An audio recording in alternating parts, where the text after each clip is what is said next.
¿Qué onda, raza? Pues, ¿cómo están? Espero que bien. Pues yo soy el licenciado Melvin Gutiérrez, soy licenciado en psicología y pues tengo TLP y TDAH. Y pues en esta ocasión les voy a hablar sobre el TLP, pero desde mi libro, La experiencia borderline, donde trato el trastorno límite como una psicosis. Eh, ¿Por qué? Porque bueno, en Lacan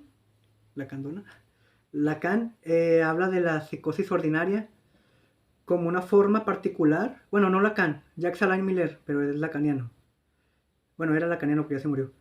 Y habla de un tipo de psicosis que es ordinaria, o sea, que es una psicosis disfrazada de neurosis, ¿no? Con síntomas neuróticos, pero que se puede desencadenar una psicosis extraordinaria, que son delirios, alucinaciones, lenguaje desorganizado y todo eso, ¿no?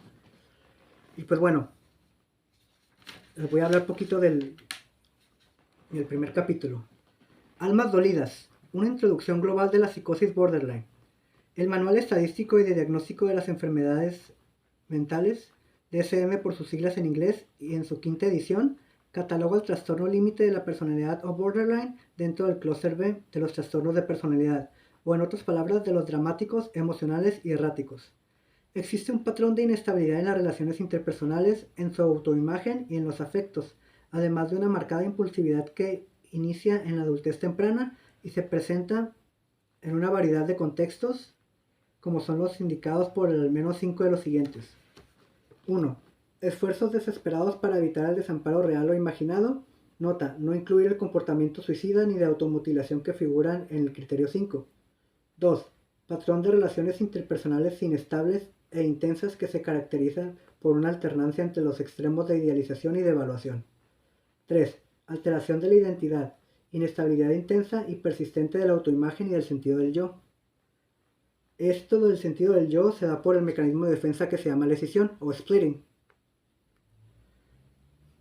Porque como no hay una cohesión, o sea, una metabolización, se podría decir, de la identidad, pues es por la decisión.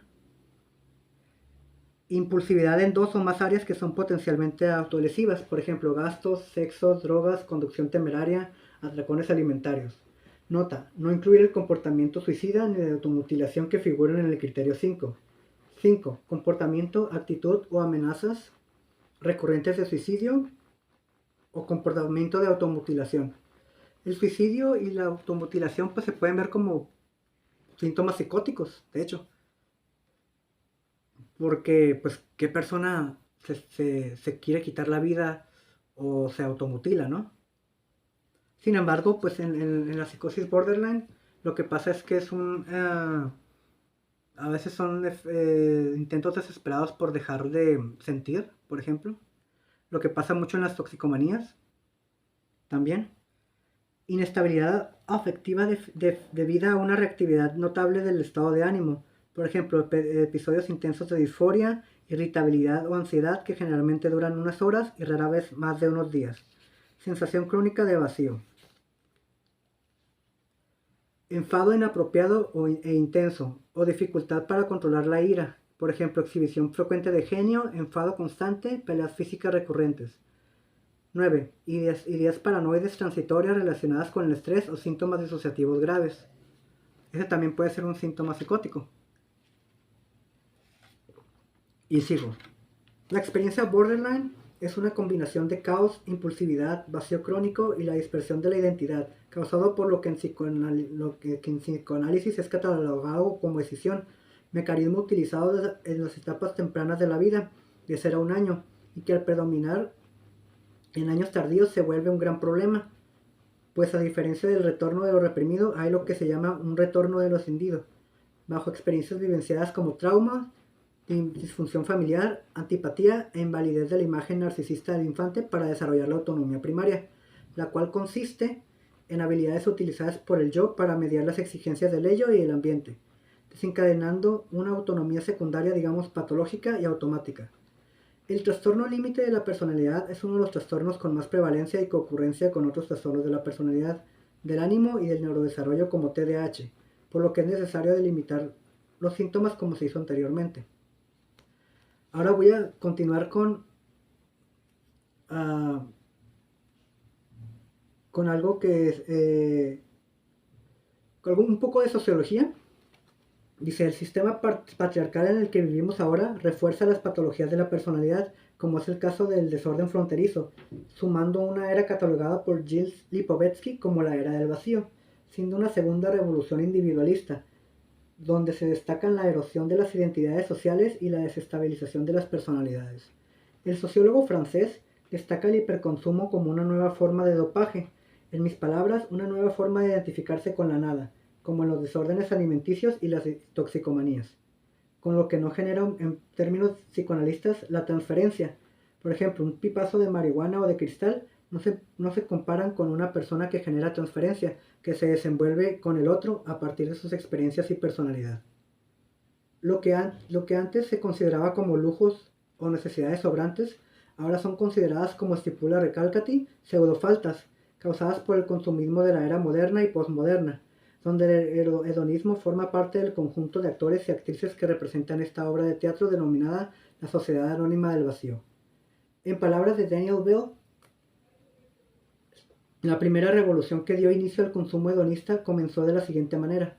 La verdadera revolución de la sociedad moderna se produjo en el curso de los años 20, cuando la producción de masa y un fuerte consumo empezaron a transformar la vida de la clase media. Denomino esta nueva formación de la sociedad como anónima en cuanto a la pérdida de identidad, una despersonalización disfrazada de personalización.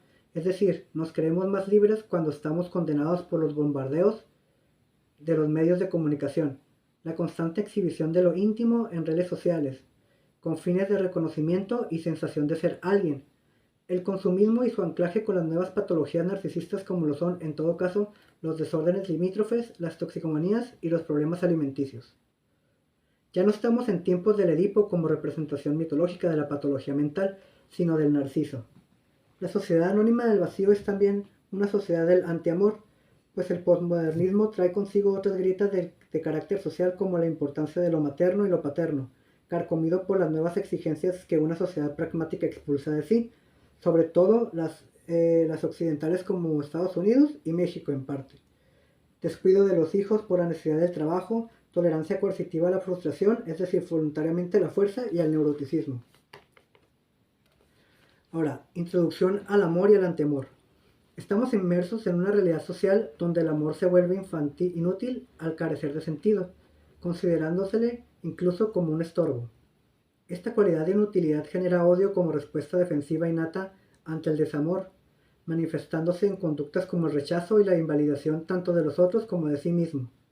En los casos fronterizos, estas posibilidades del odio están y o estuvieron presentes en las relaciones con sus pares, por lo general de los padres, lo que se refleja en las inestables relaciones interpersonales que establecen estos individuos con los demás. Esto a nivel social es lo que se denomina como antiamor, aunque yo prefiero escribirlo como antiamor, expresión utilizada por el psicoanalista Jacques Alain Miller, citado por Recalcati. Este constructo refiere en el toxicómano a una aversión a relacionarse con el otro, alguien que no soy yo, por el repudio que se les tiene, pues es visto como un agente exterior que genera estímulos y altera. Es una manifestación del yo narcisista de oponerse ante el mundo exterior, como perturbador de totalización del bebé con el vientre de la madre, con el fin de proteger su integridad, siendo el odio más antiguo que el amor en la relación con el otro. Así que el odio originario es el rechazo subjetivo del malestar causado por el otro, es decir, de la rotura del narcisismo. Es importante aclarar que el amor desde otra perspectiva psicoanalítica refiere a un deseo por el otro, en función de encontrar en el objeto perdido, es decir, la madre con la que nos sentimos como una totalidad, dos siendo uno, gozando de placer infinito en la conexión con ella a través del cordón umbilical por dentro y por fuera como aquel objeto que brinda bienestar al satisfacer mis necesidades. Este deseo, digamos, se desplazará inconscientemente hacia otros objetos, personas, cosas y gustos específicos, que es lo que le da apertura al deseo. O sea, el deseo es el deseo de volver al primer objeto, que en psicoanálisis lacaniano es el objeto pequeño a.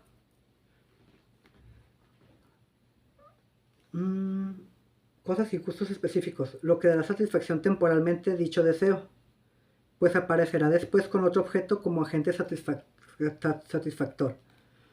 Un ejemplo claro está en las relaciones sociales. Una persona sana que busca satisfacer su deseo de origen aparentemente desconocido por la conciencia, lo hará relacionándose con sus pares y sus gustos, beber una cerveza, sin llegar a la embriaguez mórbida, pláticas en un café, ir al cine, etc. Una persona insana buscará satisfacer su deseo en la dependencia ya sea de una persona o cosa, juegos, sustancias, sexo, etc. En la madre, este deseo se manifiesta a través de los actos de cariño y satisfacción de las necesidades del bebé, sin caer en la sobreprotección.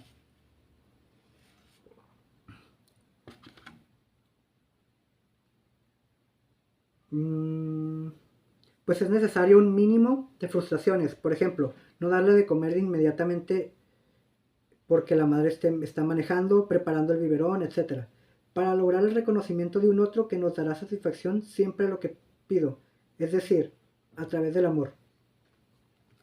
Melanie Klein, en su obra Envidia y Gratitud, arroja la hipótesis que el infante, con el fin de percibir como externo aquellas cualidades desagradables para su integridad a través del otro, en este caso el pecho de la madre o el biberón, lo proyecta en el objeto externo, en este caso el pecho o el biberón. Este pecho es visto como bueno cuando le brinda alimento, lo nutre y lo hace sentir satisfecho. Bien, mientras que es malo cuando el pecho le priva de alimento ya una vez hecha la demanda de satisfacer la necesidad. Este mecanismo defensivo de la integridad del yo primitivo precario es llamado escisión. Este mecanismo desencadena otros: identificación proyectiva, omnipotencia, defensa maníaca, cuando se les es visto al pecho como malo, y la idealización cuando es bueno, con el fin de que las cualidades malas no contaminen a las buenas y perder el control, causando angustia.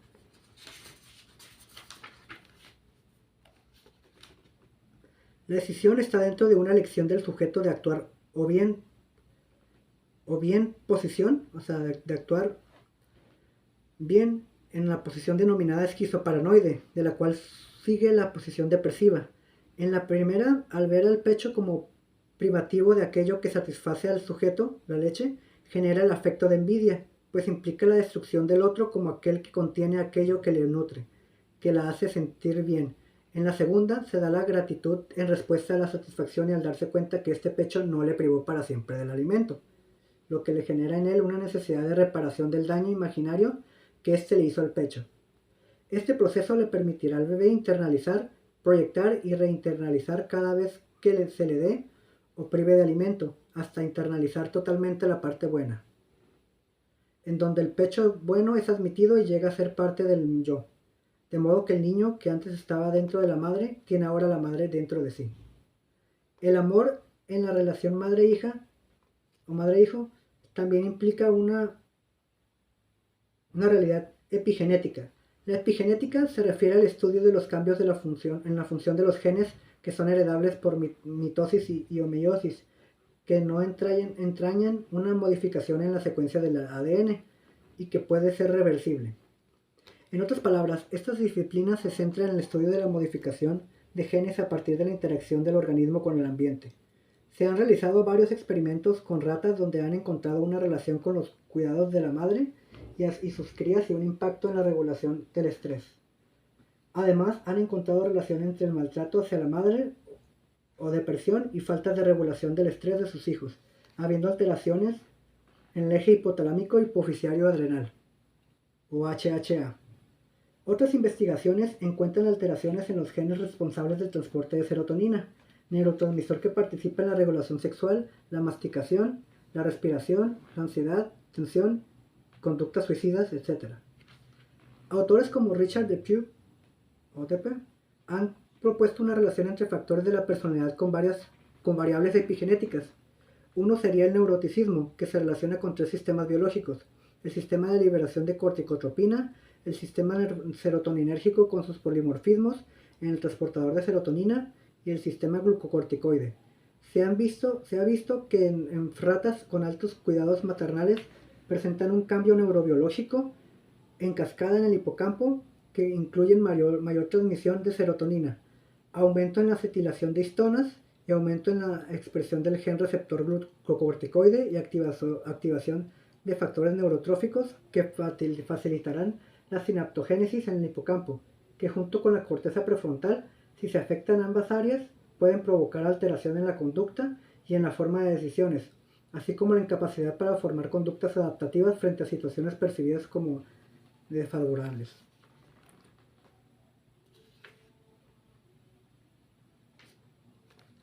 Voy a continuar. El neuroticismo puede considerarse como la disposición de la tendencia a experimentar afectos negativos, incluyendo enojo, ansiedad, autoconciencia, irritabilidad, inestabilidad emocional y depresión, factor que también se ha visto en pacientes con TLP, presentando altos niveles en el modelo de los 5 grandes factores de la personalidad.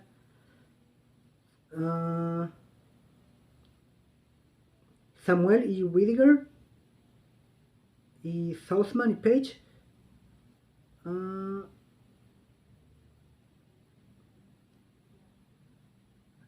ok. Ya. Es que los estaba citando. Con respecto a lo anterior, se puede concluir entonces que el amor es todo pensamiento y conducta que permita y enriquezca el libre desarrollo de la personalidad del otro y de uno mismo. Los factores de la personalidad que caracterizan a una persona sana y por ende amorosa son extraversión, agradabilidad,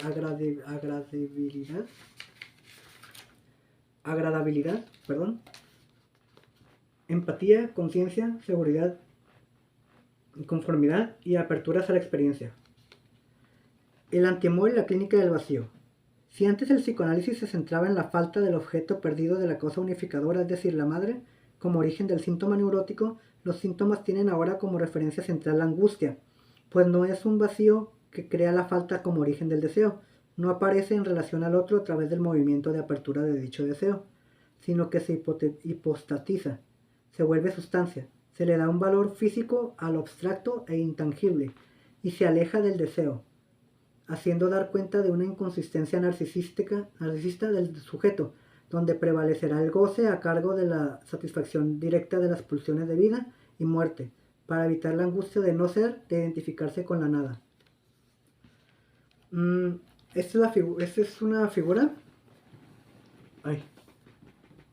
donde muestro aquí la comparación de una expresión gráfica del vacío como expresión de la falta y la expresión gráfica del vacío como inconsistencia narcisista del deseo. Como pueden ver,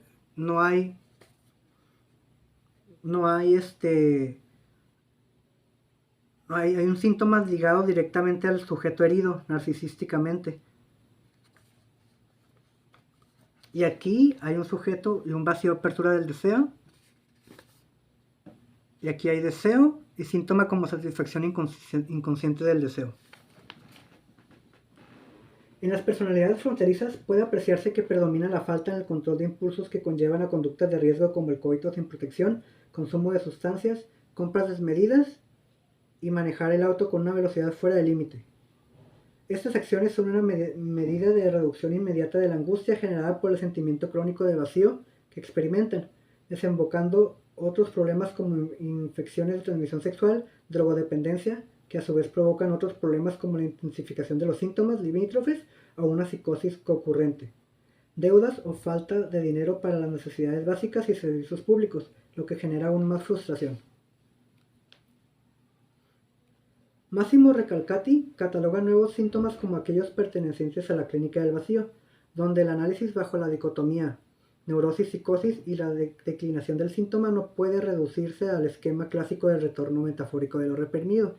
Estos síntomas son la dependencia, sobre todo las toxicomanías, los desórdenes alimenticios y la psicosis ordinaria, excluyendo el cuadro borderline por la inclinación lacaniana del autor. Sin embargo, es considerada por una posibilidad de brindar la cura a través del psicoanálisis clásico, como una clínica del borderline. Pues, es este el punto teórico en el que encontramos las teorías kernbergianas sobre las personalidades borderline como sujetos de síntoma débil, en los que el sufrimiento no ligado por la metáfora sintomática, o sea, como lo mencioné aquí, como lo mencioné en este esquemita, se concretiza en la dispersión de la identidad y en la experiencia de vacío crónico. Con metáfora sintomática se refiere a ver el síntoma como una metáfora. Una metáfora puede ser definida como una forma de paragnón con el que se da a una cosa el nombre de que pertenece a otra cosa. Es la palabra la unidad de referencia en la retórica de la metáfora. Paul Ricoeur menciona que la metáfora se presenta entonces como una estrategia de discurso que, al preservar y desarrollar el poder creativo del lenguaje, preserva y desarrolla el poder heurístico desplegado por la ficción. En otras palabras, la metáfora tiene su fuerte en la sustitución y semejanza. La metáfora es un tropo por semejanza.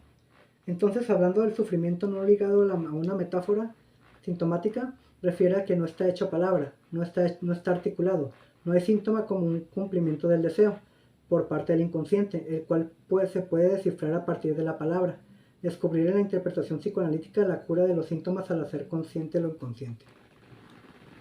Un ejemplo de un síntoma articulado es el de la angustia ante un objeto al cual se le tiene fobia, catalogada como una neurosis de angustia, la cual a través de la cura psicoanalítica clásica puede ser resuelta. Pero la organización de la personalidad fronteriza, como la angustia y el sufrimiento que conlleva, va más allá de las palabras, pues por lo general estos individuos presentaron ya sea sufrimiento fetal al ser expulsado por la madre intrauterino o tuvieron un holding, un sostén físico y emocional precario, pudiendo presentarse las tres, generando lo que aquí se llamaría como un trauma multietiológico. Es necesario que exista una persona que actúe como el pecho bueno, en este caso el terapeuta, brindándole el amor que necesita para sanar su herida narcisista.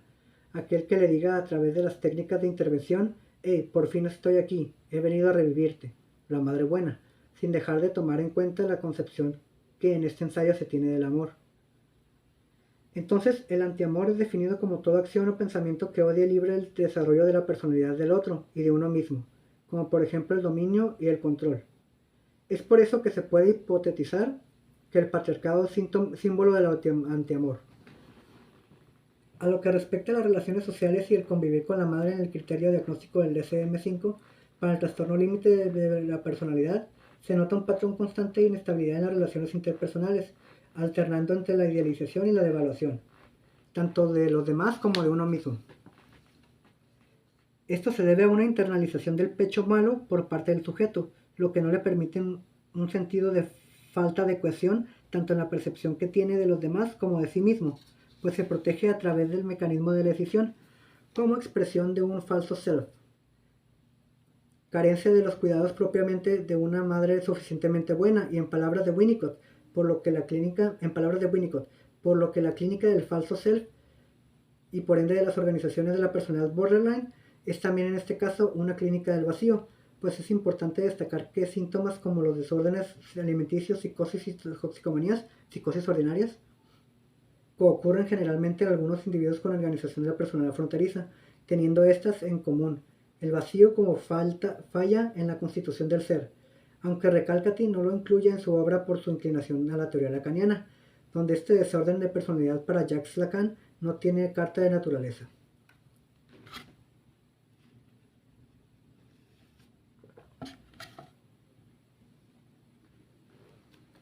No obstante, existen artículos recientes que proponen perspectivas lacanianas del desorden fronterizo, contemplándolo como un caso de versión, o sea, una versión exagerada de la madre, donde el sujeto al que han pervertido, o mejor dicho, pervertido, es en otras palabras el sujeto borderline que se vuelve objeto de la madre.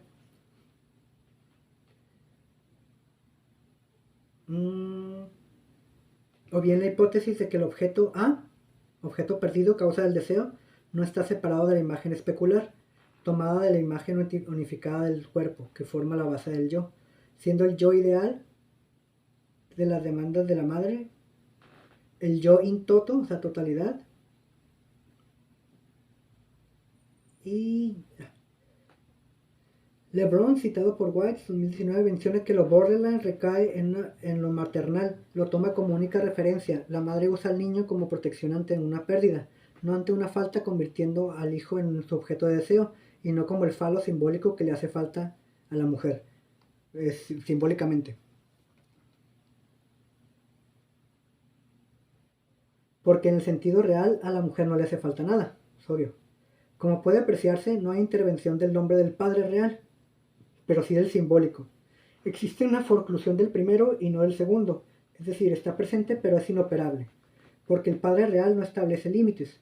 Falla en ello. Los autores difieren en los mecanismos de forclusión y renegación como los principales en este trastorno. En lo personal, el proceso que se lleva a cabo en la experiencia borderline se aproxima a una renegación, pero no de la castración como lo es en la estructura perversa, sino el acceso inoperable del nombre del padre, como refiere LeBron, donde no hay interdicción entre el niño y la madre en cuestión de que ésta sea o tenga falo. Okay.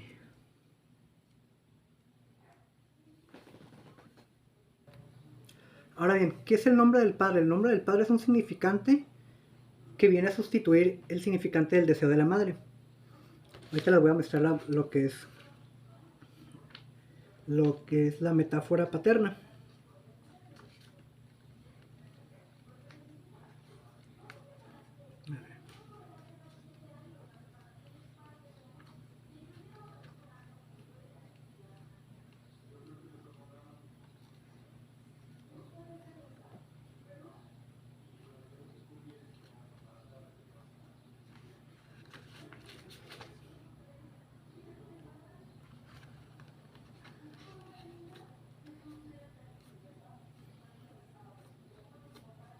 Ah, caray, permítame, no lo encuentro. Bueno, creo que no lo incluí en mi libro, pero ahorita les pongo una imagen de cómo es la metáfora de paterna. Y bueno, es el significante que viene a sustituir el deseo materno.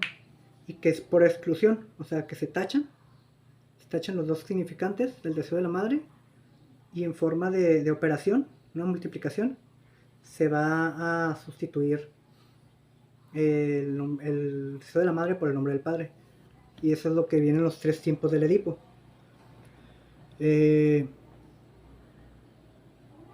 No recuerdo muy bien cómo son los 3 tiempos del Edipo, pero sí. Sí. La intervención real es el real del padre, o sea, la intervención real.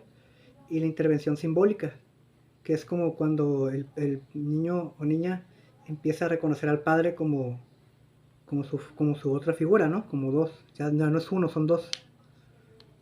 Y viene a diferenciar al padre de la madre. Bien. Pues creo que no les expliqué mucho de Borderline, pero les voy a hablar un poco de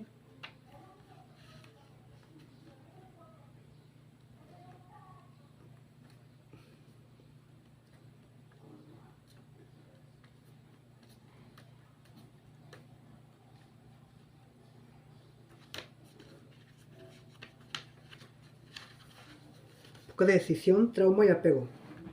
En este apartado se verán los factores ambientales, genéticos y neurobiológicos y psicológicos que facilitan la aparición de un estado fronterizo y la aparición de lo que en psicoanálisis se considera escisión, mecanismo defensivo que, como se vio anteriormente, divide tanto emocional como cognitivamente, una percepción alterada de pensamientos y emociones contrarias, una separación de la otra, a los individuos y a sí mismos y a sí mismas.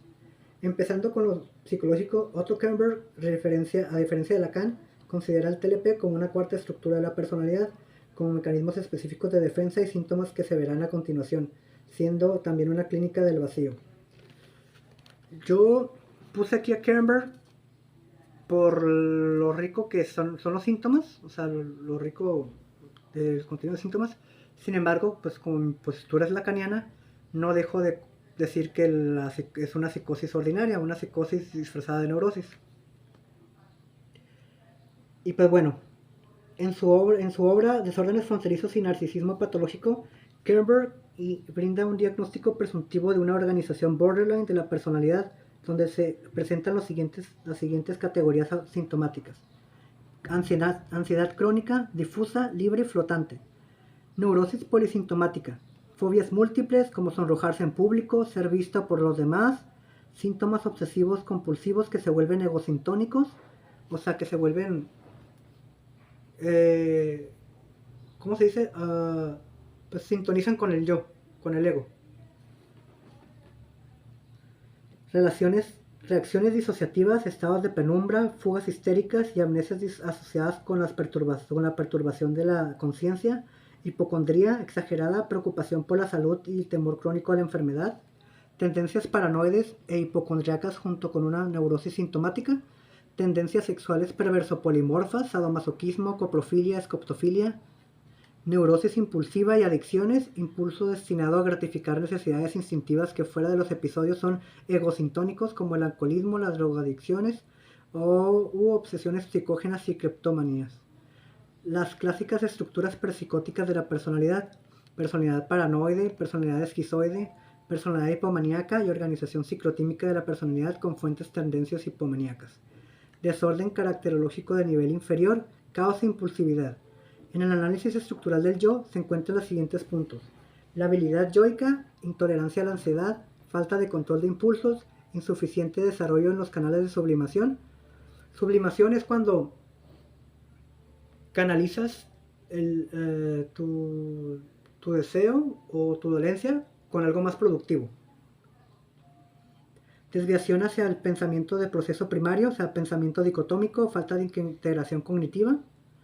Y operaciones de defensa específicas en el nivel de la personalidad fronteriza: escisión, idealización primitiva, percibir el objeto como totalmente bueno y protector de los peligros externos, negación, aceptar que sus percepciones en algún momento son totalmente opuestas sin repercusión emocional, sin awareness, o sea, sin conciencia, sin darse cuenta, omnipotencia y desvalorización, derecho a esperar que de los demás atributos y gratificaciones, además de un desprecio por el objeto cuando ya no le es útil. No hay un amor ni preocupación por el objeto, donde la desvalorización se da en dos momentos: como venganza de la privación de gratificación del objeto y como manera de protección ante un objeto percibido como destructor. E identificación proyectiva: proyectar los afectos y pensamientos agresivos hacia los otros, percibiéndolos como peligrosos. Esto abre el paso para presentar tendencias paranoides. Patología de las relaciones objetales internalizadas: la escisión separa estados yoicos relacionados con tempranas relaciones objetales patológicas. En el tercer punto, Kernberg hace mención que es importante para la integración del yo la síntesis de introyecciones e identificaciones primitivas y posteriores en una identidad yoica estable, pues es en un primer momento las introyecciones se realizan a partir de la influencia de los derivados de instintos libidinales y agresivos, pulsiones de vida y pulsiones de muerte, lo cual en este momento de la vida del sujeto es considerado normal. Las introyecciones e identificaciones normal, punto y coma. Las introyecciones e identificaciones se dividen en buenas y malas, como resultado defensivo de un yo primitivo durante el primer año de vida, y después con el incremento de la madurez se va sustituyendo por mecanismos más elaborados como la represión y sus mecanismos subsecuentes: anulación retroactiva, aislamiento, formación reactiva. Y bueno, pues creo que es todo en esta primera parte. Espero les haya gustado y espero le den un like, suscríbanse, campanita. Pues bueno, eso es todo. Adiós.